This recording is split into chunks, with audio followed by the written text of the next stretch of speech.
Hey everybody, it's Gregor Arturo.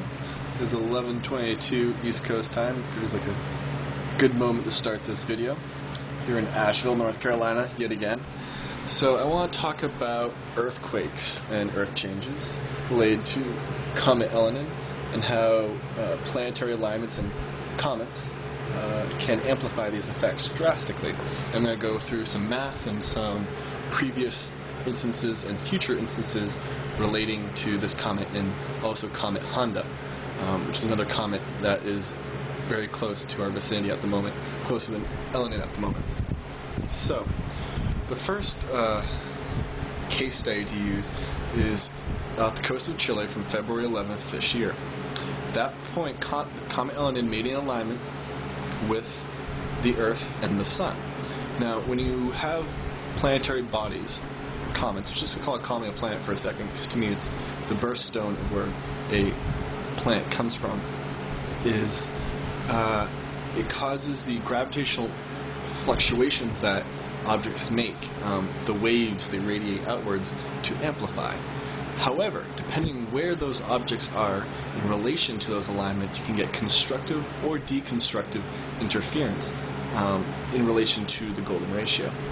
So with Chile, the Chilean earthquake focused on right here off the coast. And so at that moment, the alignment, the focal point of the alignment was out here in the Pacific, but the moon was over here. So the notion is there's an averaging of these two forces. A thing to realize is the gravitational force of the moon is mostly constant. It changes slightly with the monthly cycles, but the difference in effect is where the comet is in relation to the sun and the Earth, and also where the Earth is in relation to the yearly cycle, because it's not a perfect circular orbit around the sun, it's also an ellipse. And most orbits are slightly elliptical, if not extremely elliptical, such as a comet, which is an extremely elongated elliptical orbit. And so the thing to understand is when we have these two forces on different parts of the planet, there's an averaging of those gravitational forces, which if we said they were even, would be halfway, would be this point in Chile. I don't know the exact difference between the gravitational forces at that moment to average them, but a bigger point to even think about is the weakest link. And where is the weakest link at that point? Because the weakest link is what's going to be pulled during that event. The thing that happened a year before, on February 27th, in almost the exact same spot, there was an earthquake. So the idea is to figure out where there's the greatest instability of the plate, to where if there's a pull on the plate, it could cause an earthquake. Something to take a look at, I can get to think about this concept, is about the tide. And if we have the tide here, we have the high tide and low tide, and the moon is going to pull on the planet in a specific spot. So the moon will pull the high tide, or pull the water farther out. The image basically says everything. This also relates to a lot of how the other gravitational forces will affect the planet. So if we look at Japan, on that day, Japan, the moon was off here in the coast at the point of the earthquake, and the alignment point was down here around Indonesia. So there's an averaging of these two forces. Actually, it was right here was the alignment point. And because it was near the equinox, it's closer toward the equator. If it was, say, during winter solstice, it'd be below the equator, and closer to the summer solstice, it'd be above the equator. And so the other notion would be then, where's the weakest link? There was an earthquake in Japan at that time before it, which possibly could have weakened the plate to cause the larger earthquake to happen. There's lots of factors at play. What I'm trying to reveal is that the major factors at play in this are the alignments and the moon. The moon is a major multiplier of the effect, but not the cause. So one thing also to put out there is a lot of people say, oh, Japan was caused by HAARP. what I think I've started to pick up on HARP is a conspiracy theory within a conspiracy theory. And that they're trying to take people's attention, this is PSYOPs, away from what's really going on in terms of natural cycles. They don't want us to focus on Comet Elenin, or they do in terms of fear. There's really the whole dynamic in terms of really getting to the core of PSYOPs is really to mindfuck us and not know what exactly is going on, to show us the truth and to show us a fake truth, so you're feeling both of them so we can't choose. You don't feel the real truth. We'll be like, well, that's obviously the truth because they're not telling us about that. They're putting everything on the board to mindfuck us. So, let's go to September 6th, which is in half an hour for me. On September 6th, we have an alignment with Honda.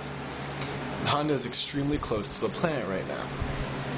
And at it's 13 hours UTC, there's an alignment, and that focal point will just, because we're not at the equinox yet, will just be above this equator.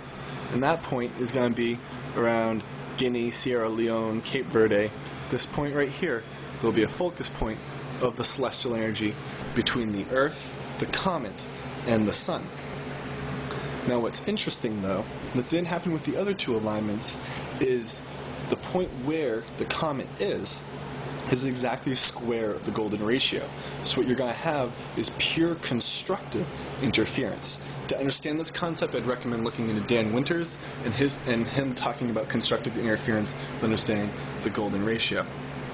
What's interesting about Japan is the distance the comet was from the sun at that point was 3.141 AUs, astronomical units. 1 AU is the distance from the Earth to the Sun. Happens to be exactly pi. It's just interesting. My focal point is more the golden ratio. So, if we get back to this map, we have the focal point of energy right here around the Cape Verde Islands, but the moon is right over Indonesia. Okay? So we have these two gravitational points between the Cape Verde Islands and Indonesia. Well, what is interesting is about 7-8 hours ago, there was a 6.6 earthquake in Indonesia. Just like in Japan, there was a moderate-sized earthquake before the major earthquake, before the alignment. So right now, there is a weak point in Indonesia, which could be the Uakes Lake. There's a lot of talk, especially in Zeta Talk, if you know those guys, that Indonesia will sink. And there's already been signs showing that Indonesia is sinking. There's massive amounts of landslides and parts of the coast going underwater and sinkholes. And Indonesia had its first crop circles back in February. It had 5 of them. And to me, it was a sign, relating to that the ley line systems in Indonesia are failing. One of the crop circles related to the energetic structure of a pyramid. And to me, it was almost like guys saying, if a pyramid is not placed here, Indonesia will fall. Indonesia will sink. So the alignment time is around 13 UTC, which East Coast time is about 9 in the morning, is when this alignment will take place. And it's a pure constructive interference, which did not happen with the other two alignments. Alright, so the next one is September 26th, the infamous date a lot of people have been talking about. On September 26th, at around between 1600 hours and 1900 hours UTC, is when I feel like there will be a pole shift. The reason why I have a fluctuation in time is there's two interesting points in terms of data. However, at 1900 hours is when there is pure constructive interference between Comet Elenin and the Earth, because Comet Elenin is the golden ratio difference from the Sun to the Earth, 1.618. At 1600 hours, it is 0.618 astronomical units from the Sun. So there's this little window where the alignment's taking place, and it's hard to exactly get the alignment with the data that NASA provides.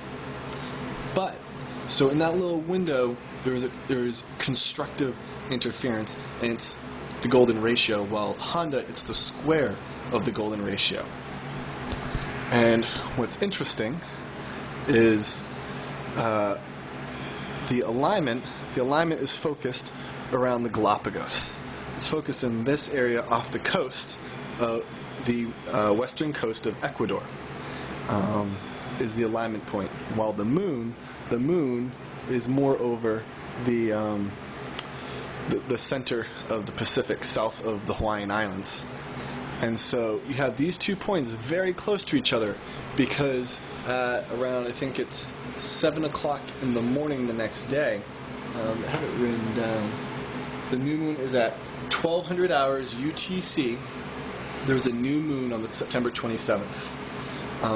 So the moon is almost completely in front of the Earth during this event. So the two are really close to each other during this constructive interference point. A big difference, though, to think about, as I was saying before, February 11th, the comet was 3.479 AUs from the Sun. On March 11th, it was 3.141 AUs from the Sun. But on September 26th, it's only around 0.618 AUs from the Sun. It's dramatically closer. So the gravitational pull around the Galapagos is going to be much, much greater. And this relates to Alex Wheatrov in the new documentary he came out, his hour-long lecture of how the Pacific Plate is going to fail. And the main notion is that the Pacific Plate is going to be drastically pulled upwards, just like in this picture, right, with the tides. But this is more of a effect even on the plates themselves around that point. I really recommend people watching that hour-long lecture Alex Wheatrov did about, I think it's labeled September 25th as the date in it. I don't know why he talks about September 25th, or why it's labeled, but he talks about September 26th. I think it's just a mislabeling of the video. It's a really excellent video. So the thing where I'm showing is how the alignments have gravitational effects on the planets, and how the moon is a major multiplier of the effect. However, at different points where the alignments take place, you have either constructive or deconstructive interference. Constructive interference drastically increases the gravitational pull, while deconstructive interference is what people would call has an anti-gravitic effect, even though anti-gravity is really a bad term for what's actually going on. Some people could even say nullifying gravity, but there would be a pushing instead of a pulling. So there it is. We'll see what happens tomorrow with the alignment with Honda, and start thinking more about the September 26th alignment, and really thinking about what you want to do right here, presently. Because you can put your awareness into the future, but then you get trapped into that awareness in the future. And you bring your awareness right here, and you can do what Rossi's doing and be a ninja. So being present is key, and finding your center and your grounding is one of the most important things we can do as human beings right now. Otherwise, there's my little science lesson on alignments and constructive and deconstructive interference. As I said, if you really want to understand that concept of constructive and deconstructive interference, look up Dan Winter and his work. Thank you for listening, and namaste.